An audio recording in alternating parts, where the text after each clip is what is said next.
It has always been racism with these people. I need you to understand that the Civil Rights Act was only passed 62 years ago. The average age of the House is 57. The average age of the Senate is 64. The average age of the Supreme Court, which just dismantled the Voting Rights Act, leading to these map redraws disenfranchising black voters across red states, is over 65.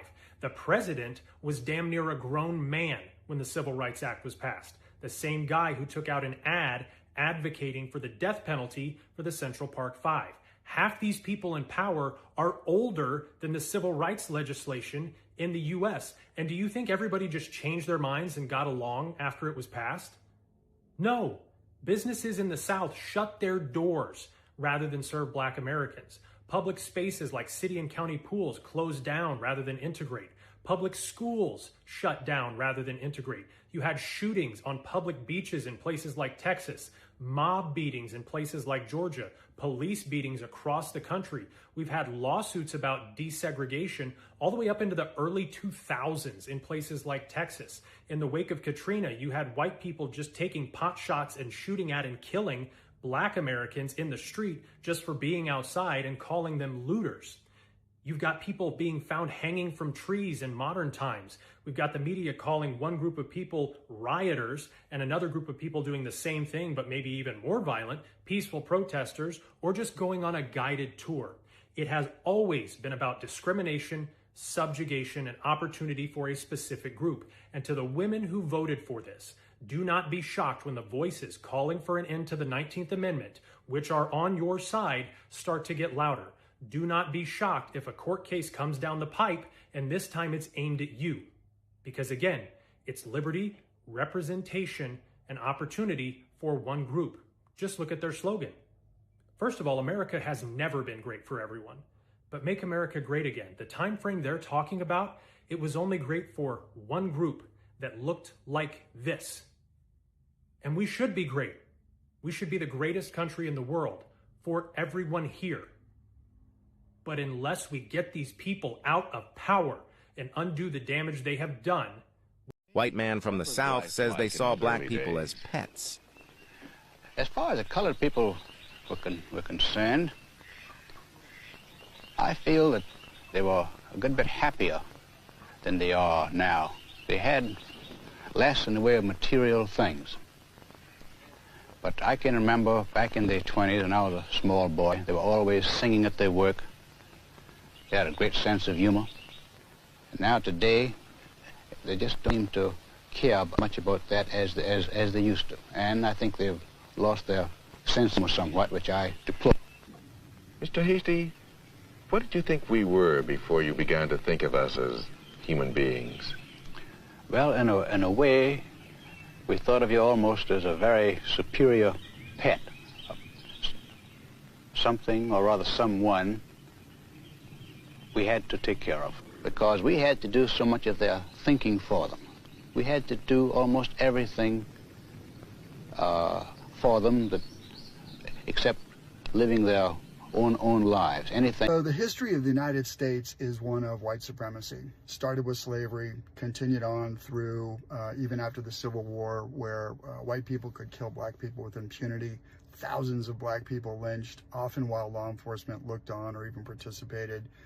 On through Jim Crow, which was sort of institutionalized, by law, segregation, especially in the Deep South.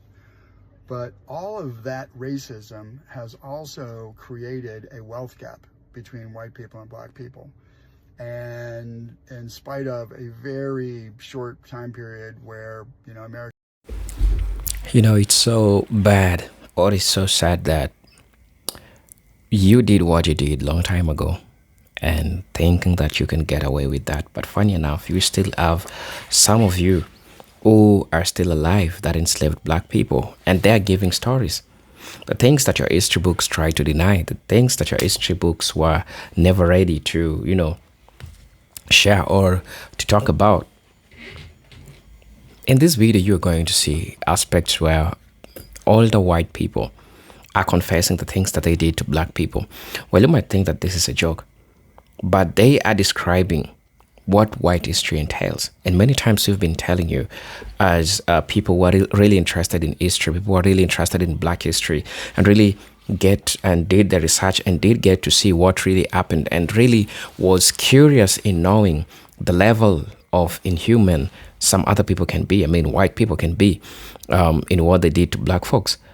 There is a history, part of history that is going around, and it's making white people panic, because now, and about the fact that this is one thing that history books try to deny.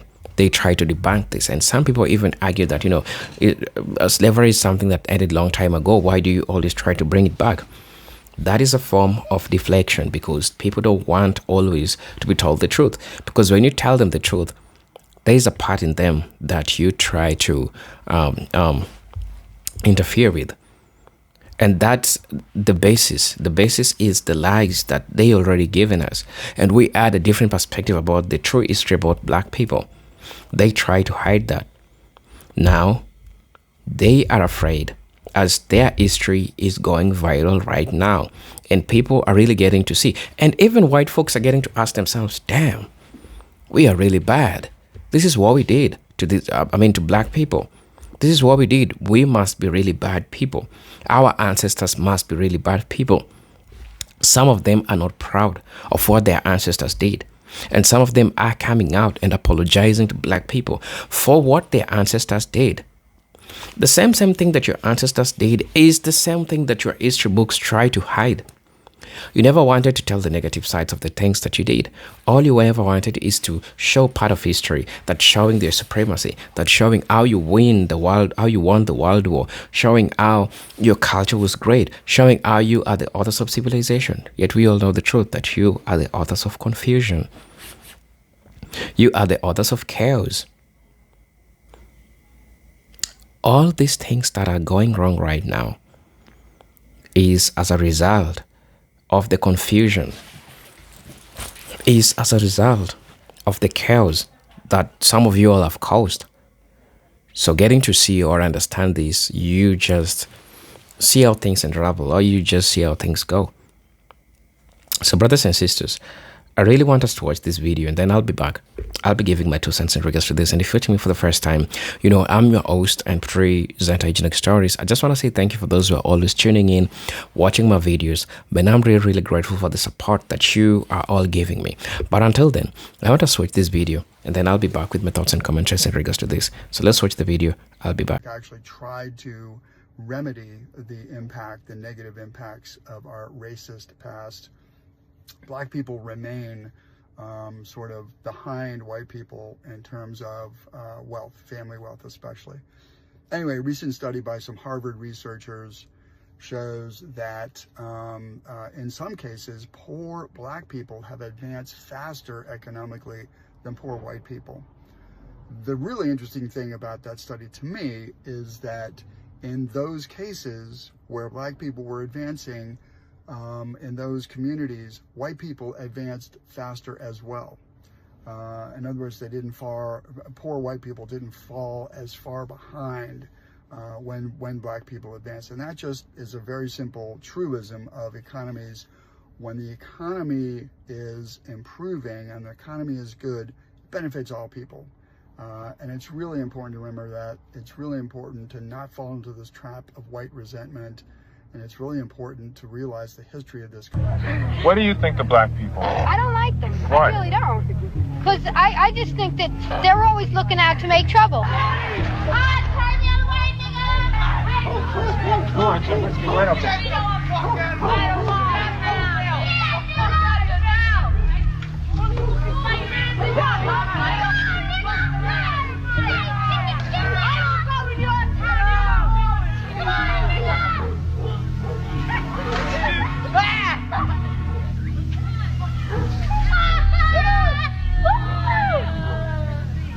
Better turn around, y'all.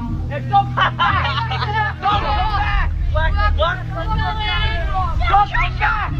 It is the nigga boy running with that. We were riding down this block, and these white people start saying, "Get out of here, niggas. Get out of my neighborhood. Don't come to this neighborhood." Then they start hitting on her, throwing rocks and everything else. Throwing rocks.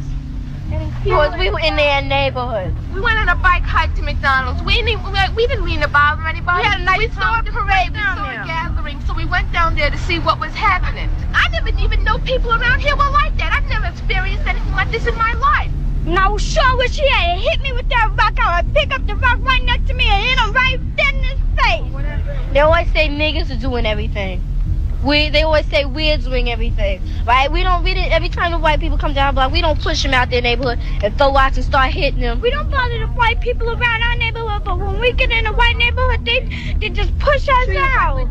Yeah. Everybody with us, they said we're nothing, you know, they were a piece of dirt, dogs. I mean, that's the way you treat an animal. I mean, God, we're human beings. Yeah. You don't treat other people like that. It's just wrong. Black, white, I don't care. A person is a person. Skin should have no bearing on how you treat a person. That's just wrong. I hate their goddamn guts. You don't hate them. Sweet. I can't say that I hate them. I can't say that it's totally the kids' fault. I mean, I'm sure their parent had some bearing on the way they feel and everything else. I think it's just the system. I don't know. How did this terrible thing affect your children? When they ask you these things, why? Why? What do you tell them? There are good and bad in every people, every race, regardless. Tell them that we just happen to be amongst a few people whose minds are warped. And I'm not going to teach them that, regardless of how many bombs they put at this house. I'm not going to teach my children hate. They attack black people after they've been murdered. When they did absolutely nothing wrong, you're pushing us to the limit. And what do I mean by that? You're asking us to talk about history, the history of the South. This is in Georgia. What happened in Georgia? There were savages in Georgia. It was the ancestors of the white right-wingers. They were absolute savages. They murdered people. They lynched people. They raped people. They enslaved people. They took babies from their mothers and sold them as property. You want to talk about savages? Your ancestors were the biggest savages the world has ever seen. So don't you dare call a black man a savage after you murdered him. Don't you dare do that. I'm so sick of African Americans being called violent when the world's worst violence was done to them, not by them, to them, not by them. For God's sake, you want to do racist stereotypes? If it fit anywhere, and it doesn't, but if it fit anywhere, it would certainly fit white right-wingers in the South, who has hundreds of years of history of being savages. Savages! They snatched babies, and they sold them as property, and they raped their mothers. Savages! That's what they were. You want to talk about stereotypes? Screw all of you who still defend that Confederacy. That monstrosity. Anyone who defends that is a barbaric savage. That's why they don't want to teach American history in public schools. That's why there's been a strong orchestrated effort to prevent the teaching of anything that you just mentioned right now. Because, hey, God forbid that, you know, children learn about the real savages in this country's history. So the history of the United States is... Black people know things white people don't.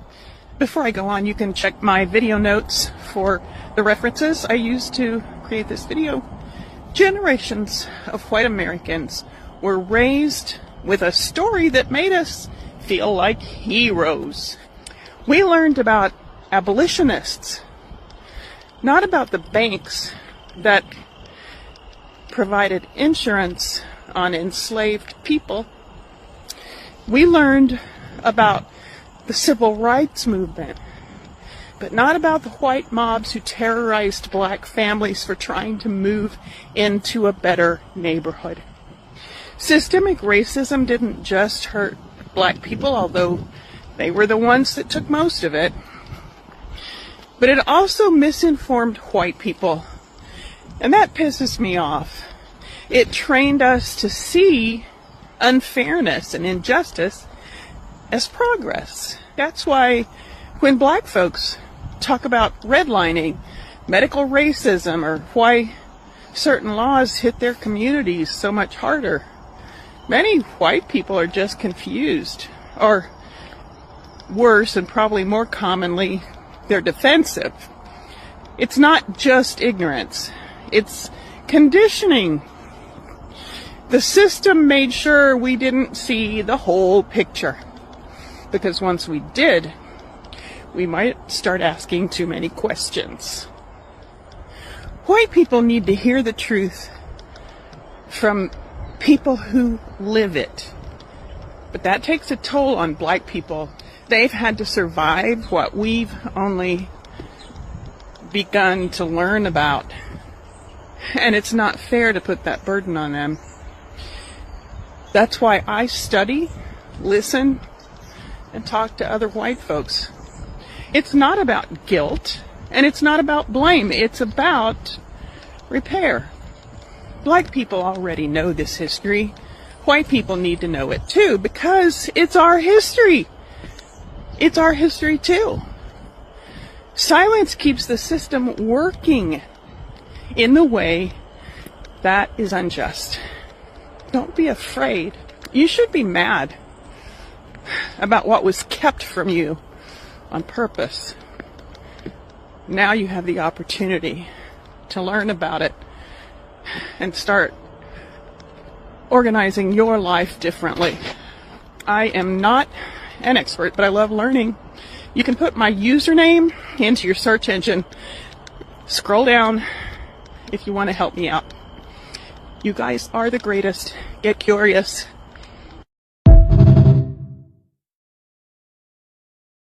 But I would like to say what scares us is I think we hear violence. The young lady said she's afraid of violence.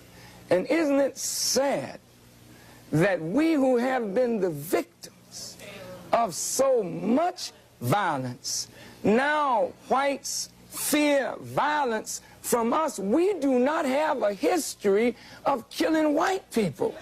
White people have a history of killing us. See? And what you fear, may I say this, sir? What you fear, and it's a deep guilt thing, that white folks suffer. You are afraid that if we ever come to power, we will do to you and your fathers what you and your people have done to us. And I think you are judging us by the state of your own mind, and that is... Now,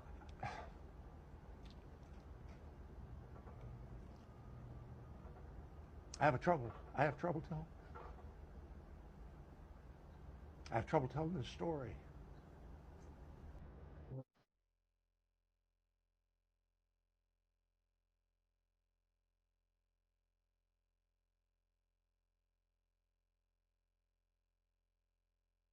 As a 10-year-old, I got on the bus for my school. Everybody was black. Except for one seat, there were no seats, and a black lady was sitting beside that seat. And this lady said, I'll never forget it. She said, honey, you can sit right here. She patted the seat. Said, honey, honey, it's okay. You can sit. Elaine, I sat in that seat like this. I didn't move a muscle for 3 miles. I got off first.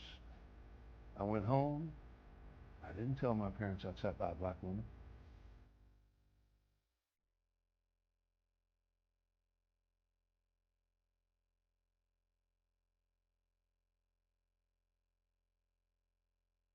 Finally, I decided I'd say something.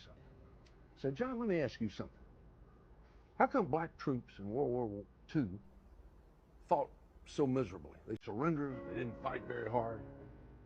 He said, Frank, where'd you hear that? I said, my father told me that. Now, John could have said, your father's an idiot. If he'd said it, the conversation was over. I never would have gone anywhere. He didn't say that. He said, Franklin, I don't think you and I know enough about that to discuss it intelligently. Saved my face, saved my father's face. He said, but let me ask you something. You have anybody fight in World War II? I said, yeah, I had 2 uncles. One was in the Philippines. One was at Pearl Harbor when it was bombed. He said, is that right? He said, I did too. I had 2 uncles fight World War II. I said, great. He said, you know where we eat lunch? I said, you don't eat with me. He said, that's right. My uncle, said I, who fought in World War II for freedom and justice and pursuit of happiness. We get on a bus and we ride 2 miles out of town to eat lunch because none of the stores we shop in will let us eat. And my stomach got tight, and I didn't want to hear anymore. He said, "Did you go to the bathroom?" I said, "Yeah, I go to the bathroom." He said, "Where do you go?" I said, "I go anywhere I want." He said, "My uncles and I, we get on a bus. We ride 2 miles out of town to go to the bathroom because we can't go anywhere." I listened for the rest of the 3 hours. When I got to the dorm, I lay down and cried. I sobbed for 3 hours. Next day I went in and talked to the dean of men. I said, "It's crazy. We're studying English and math and science. And right across the street over there, we got people, citizens we don't even know." It didn't make sense.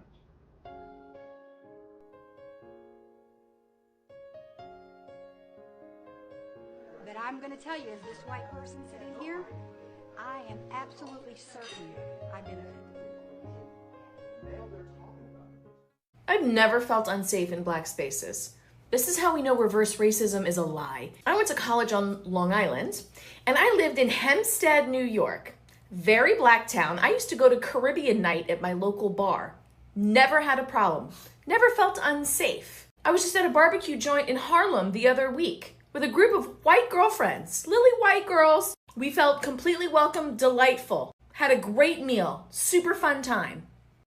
My boyfriend and I accidentally wandered into a hookah lounge one day. We were just looking for a burger. It was kind of late. It was like 10 o'clock. And we were like, "Oh, that place is open. Let's go in there." We go in, the place is empty. We were like, "Oh gosh, are you guys closing soon?" The bartender was like, "Oh no, like we don't get busy till like 11 or 12 at night." It's a black hookah lounge. Completely black staff. They took care of us. We had a fucking great time. Great burger, great service, laughs, fun music. Never once did anybody give me a stink eye or a dirty look or make me feel like I didn't belong in those spaces. Never once was I concerned for my safety. But I was on the national tour of a children's show called The Olympic Spirit. And this show was about Jesse Owens being in the Olympics, who of course was a black athlete. So we had a black actor in the cast portraying Jesse Owens. And we toured the Deep South, baby. I'm talking about Alabama, Arkansas, Mississippi. And it was a bus and truck tour. It wasn't fancy Broadway stuff. We played schools. So one night our van pulls into this local rest stop. It was like Pete's Chicken. And it had a gas station, which we needed gas. And Jamal and I walk into Pete's Chicken to get a little snack and to use the restroom because we were on the road. And when I tell you, every white face in that place whipped around and looked at us when we walked in together. Now, we weren't together. We were just two friends, colleagues. But he was black and I was white. And I felt the hairs stand up on the back of my neck. And I know he felt it too, because I looked over at him and I was like, this feels off. This feels weird. What's happening? And he goes, "Yep, let's go. I don't want to get lynched here." So we left. We just turned around, whoop, and walked right out.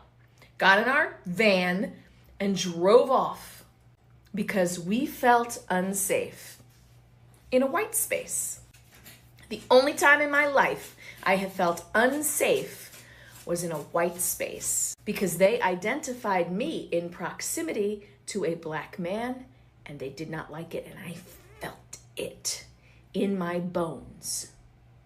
That was a formative experience for me, and it's why I like to talk about black history in these United States, because it's not ancient history. It is still very... I don't mean to say this like to be disrespectful, and maybe this is, some people are gonna think this sounds dumb, but I feel like there's a deeper reason why, you know, people of color and specifically the black community have been relentlessly persecuted. Like, I mean, just the things that happened during slavery alone, like, were insane.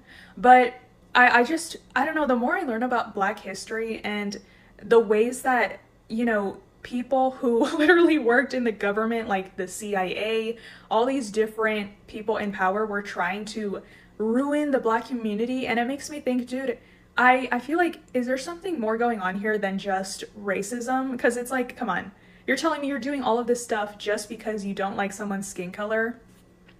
I feel like, what if, I have this theory that, like, what if Black people have some type of superpower? Like, what if they have, I don't know, if they're just born with something very valuable that we don't really know about, but maybe, you know, like I said, these people, these rich people and these people in power, maybe they figured it out a long time ago, and maybe that's why they were like, oh, we have to like get rid of them, blah blah blah. I don't know, I feel like maybe they have something special that we are not taught about that is linked to them being people of color, you know?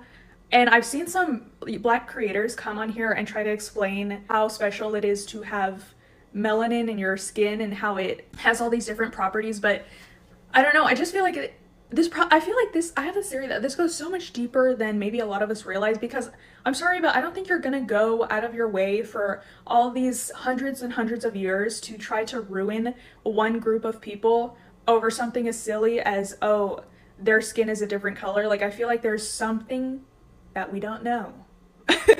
I'm telling you, there's something special about them that they don't want us to know. Okay, this is just something that I've been thinking about recently, and I'm like, maybe if there are some Black creators that maybe they already made a video and I just didn't see it, I don't know, but like, I don't know, maybe this sounds dumb. Or maybe this is like, yeah, no shit. U.S. churches were full-fledged stakeholders in slavery. Episcopal, Presbyterian, Baptist, Methodist, major denominations owned enslaved people, rented them out, and in some cases, they confined them in jail-like pens beneath or beside their sanctuaries, while white Christians prayed upstairs. Black men, women, and children were shackled below, treated as inventory instead of human beings. Now, it was common for enslavers to require their slaves to go to church so that they could learn about being a humble slave to their masters. But these people held in the pens below were livestock waiting to be sold, being punished, who knows what. Georgetown University's Jesuit priests sold 272 enslaved people in 1838 to pay off school debts. In Charleston, St. Philip's, and St. Michael's, they forced Black attendees into upper galleries while white parishioners sat in comfort below.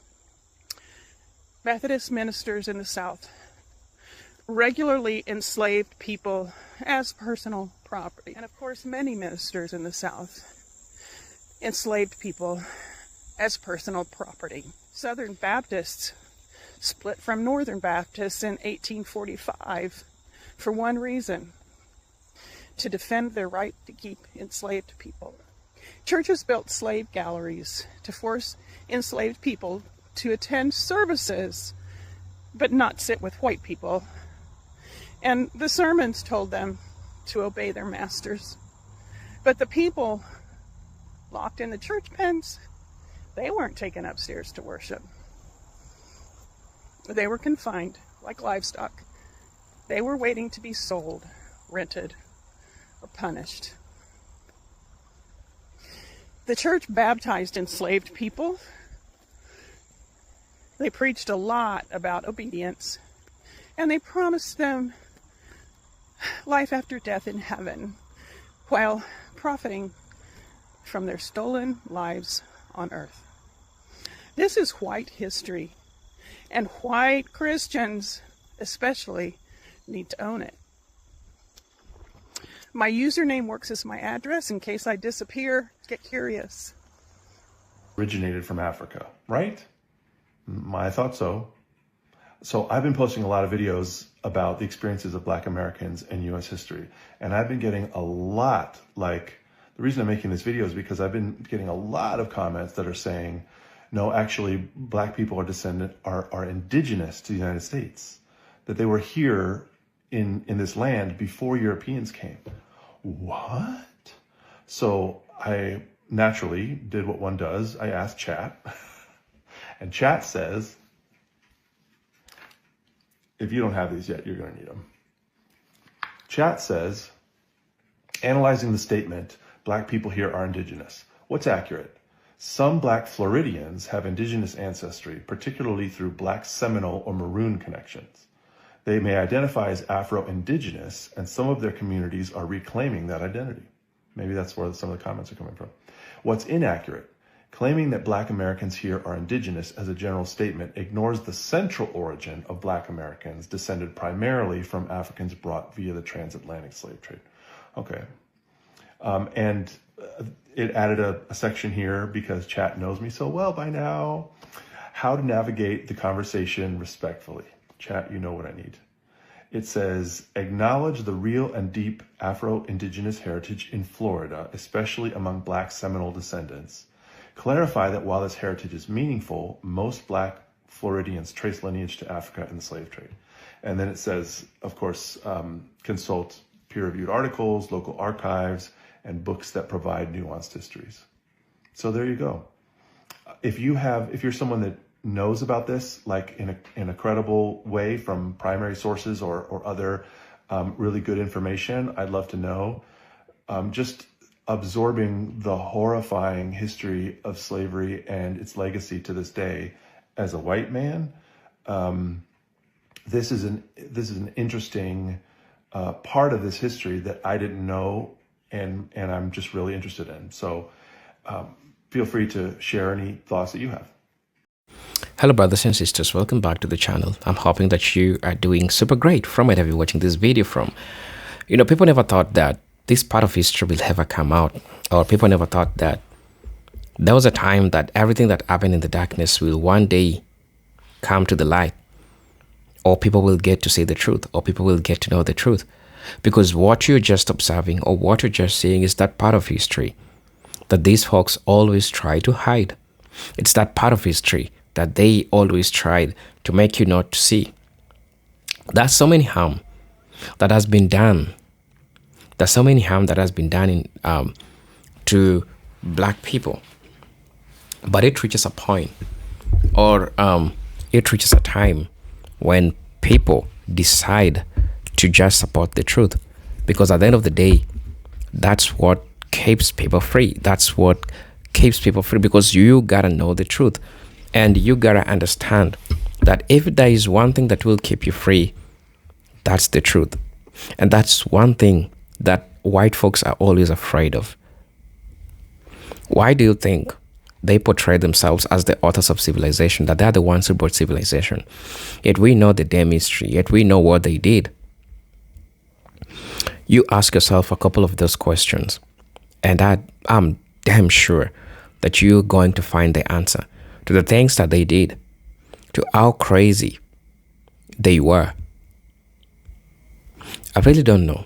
But when I get to compare and contrast what we term as civilization, and between black people and white people who brought civilization, because they were saying blacks are savages. Yeah. But when you get to look at the true history, you'll ask yourself, who indeed is the true savage in this case? Who indeed exhibits savagery? You will know the answer. Because all these chaos, world war, everything that we are having right now, them diseases and everything, all this was caused by white folks. They're the ones who caused all these things, all these chaos that you're right now seeing. That's why they don't want you to learn black history. Because black history contains the truth. Because black history contains something that they are afraid of. And if you get to see this reality, if you get to understand this reality, then it becomes a problem to them. So you need to understand, you need to see, you need to get into it, get to see the reality, get to feel the truth about everything. And that's one part of history that they tried to hide from black folks. That's part of history that they never wanted black people to know. black people to have. Because if black people add this history, what does it say? So what does it mean? It means that they will have a lot of resentful. They'll be so much resentful when it comes to that. And that's why we are always seeing all these deflections that are going on. They don't want black people to have the truth, because when black people have the truth, it defies the odds of everything. So, I mean, I really want to know what you all think about this, because this is crazy. This is messed up. So please, let me know what you all think about this. As you know, I'm your host and presenter, Genex Stories. But until then, let me see you in my next video. Peace, love, and harmony. Salute.